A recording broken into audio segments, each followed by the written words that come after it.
대통령실이 오늘 명확한 근거 없이 응급실 뺑뺑이로 사망사고가 늘었다고 주장한다며 야당을 비판했습니다. 보건복지부도 99%의 응급실이 24시간 운영 중이라고 발표했습니다. 비상의료체계가 원활히 작동하고 있다는 대통령의 발언에 반론이 쏟아지자 정부가 일제히 재반박에 나선 겁니다. 하지만 응급실 앞에서 돌아서야 하는 환자들의 발길이 늘어나면서 시민들의 우려는 커지고 있는데 먼저 정부 브리핑 내용부터 이혜원 기자의 보도로 보시고 저희가 담아온 의료 현장 보여드리겠습니다. 대통령실 관계자는 오늘 이른바 응급실 뺑뺑이 사망 사고에 대해 응급 환자 사망엔 다양한 변수가 있다고 했습니다. 이어 명확한 근거 없이 응급실 뺑뺑이로 사망 사고가 늘었다는 주장은 의료진 사기를 저하하고 불필요한 국민 불안을 야기할 수 있다고 덧붙였습니다. 복지부도 응급실 위기론이 지적되자 오늘부터 일일 브리핑을 열며 이를 반박했습니다. 일부 어려움은 있지만 일각에서 제기하는 것처럼 붕괴를 우려할 상황은 아니라는 말씀을 드립니다. 또 대부분 문제없이 운영되고 있다고도 했습니다. 전체 409개의 응급실 중 99%인 406개소는 24시간 운영을 하고 있으며 6.6%에 해당하는 27개소는 병상을 축소하여 운영 중입니다. 다만 전공의의 병원 이탈로 응급실에 근무하는 의사는 평시 대비 73% 수준이라고 했습니다. 대책으론 군의관과 공중보건의사를 4일부터 일부 응급실에 긴급 배치하겠다고 했습니다. 하지만 의대 교수들은 이미 응급실이 심각한 위기에 처했다고 주장했습니다. 현재 전국 57개 대학병원 응급실 중 대부분에서 역류와 내시경이 안 된다는 겁니다. 또 흉부 대동맥 수술과 분만이 안 되는 곳도 적지 않다고 했습니다. 서로의 입장이 이렇게 다른 건 정부는 응급실 수와 진료 여부만 보지만 의료진은 실제 환자를 살릴 수 있는지, 수술 환경과 진료 여건은 충분히 갖춰져 있는지 종합적으로 봐야 하기 때문입니다. JTBC 이혜원입니다. 보신 것처럼 정부는 붕괴를 우려할 상황은 아니라고 했지만 응급실 폐쇄는 엄연한 현실이 됐습니다. 당장 충청 세종 지역 응급실부터 문을 닫기 시작했는데 이렇게 장기간 정기적으로 문을 닫는 건 이번이 처음입니다. 그 현장 상황을 강나연 기자가 취재했습니다. 자정이 다 돼가는 시간. 보통 때면 오고 가는 환자로 분주할 응급센터 앞이 고요합니다.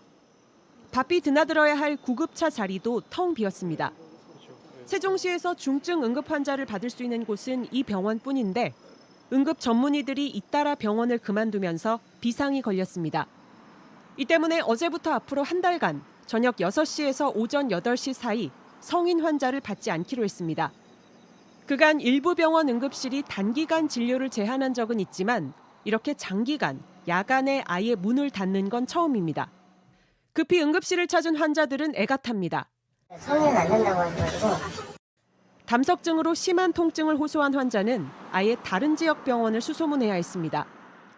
응급하게 아프면 와서 이제 그 다음에 수술하기로 했었는데 근데 지금 아예 선생님이 안 계시다고 세종 다른 쪽 했는데도 지금 안 된다고 해서 지금 119에 전해서 가능한 대전으로 가야 될 것 같아요. 지금. 이곳 외에 유일하게 응급실이 있는 인근 2차 병원은 쉴 새 없이 북적입니다. 뇌진탕 증상은 너무 심하면 환자가 굉장히 힘듭니다. 토할 것 같진 않아요, 지금? 살짝. 네. 취재진이 머문 1시간 반 동안 교통사고와 낙상 등으로 30명 넘는 환자가 찾아왔습니다. 지금 여름 마주치셔가지고 그냥 걱정해주시면 저기까지 있어서 원래 경증 환자 위주로 운영했는데 기존 세종 충남대병원 환자까지 몰렸습니다. 전문의 한 명이 12시간 당직을 하며 겨우 버티고 있습니다.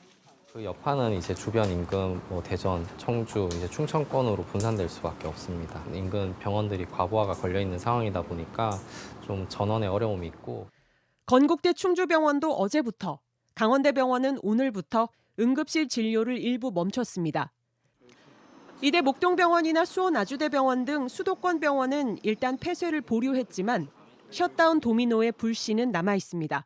JTBC 강나현입니다. 다가오는 추석 연휴에 대한 걱정도 큽니다. 정부는 4,000개 이상의 당직 병원을 운영하겠다고 밝혔는데 자발적으로 신청하는 병원이 적으면 강제로 당직 병원을 지정하겠다고 해 의료계에선 개인의 자유를 침해한다는 반발이 나오고 있습니다. 이 소식은 황예린 기자입니다.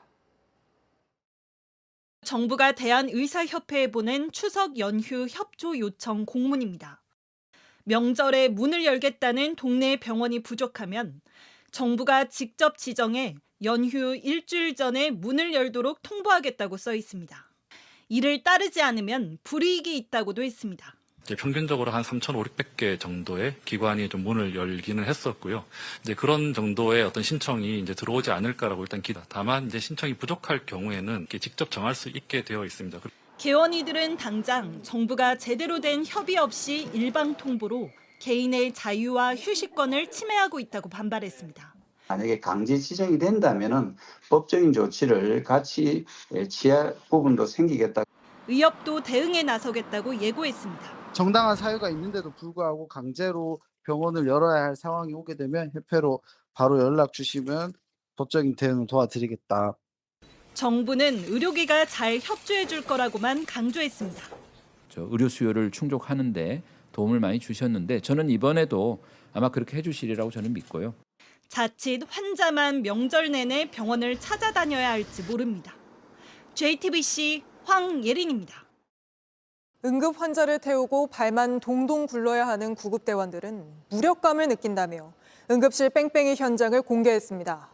뇌졸중 환자도 안 되는 거냐고 병원에 호소하고 응급실을 기다리던 환자가 끝내 심정지 상태에 빠지기도 했는데 대원들이 밝힌 현장 상황 계속해서 구혜진 기자입니다. 구급대원들이 겪고 있는 응급실의 진료 거절은 일상이었습니다. 응급실에 당직이가 없으셔가지고. 강남소방서 구급대원입니다. 환자 문의를 드리려고요. 저기 사람 많아요 지금. 상황이 이렇다 보니 구급대원들은 익명 채팅방에서 병원 응급실 상황을 실시간으로 공유하고 있습니다. 한 구급대원은 병원에 도착했을 때만 해도 활력 범위가 정상이었던 환자가 응급실 앞에서 대기를 하던 중 심정지가 왔다고 토로합니다. 또 다른 대원이 1시간 반 전화를 돌리고도 약물 중독 환자 이송에 실패했다며 서울 응급실 중엔 약물 중독 환자를 받는 곳을 찾기 어렵다고 합니다. 3차는 2차 가라 그러고 2차는 3차 가라 그러고 받아주질 않습니다. 그래서 휴일이나 야간에는 정말 큰 문제입니다. 오늘 공무원노조 소방본부가 더불어민주당 의료대란 특위에 현장에서 겪는 응급실 뺑뺑이 실태가 심각하다며 공개한 사례들입니다. 최근 저희 구급대원들이 이제 무력감을 느끼기 시작했습니다. 몸이 아파서 재난에 처했을 때 119 신고를 하면 도움을 받을 수 있겠다는 희망을 가지고 신고를 하는데 실제 현장에 가서 보면은 병원에 이송을 해야 되는 과정이 있는데 이 과정이 너무나 힘듭니다. 최근 중앙보훈병원 응급실을 찾았던 국가유공자가 소화기내과 전문의가 없다는 이유로 응급실 뺑뺑이를 돌다가 사망한 사실도 확인됐습니다. 국가보훈부 산하의 중앙보훈병원은 110명의 전공의가 있었으나 현재 9명만 남아 있습니다. JTBC 구혜진입니다.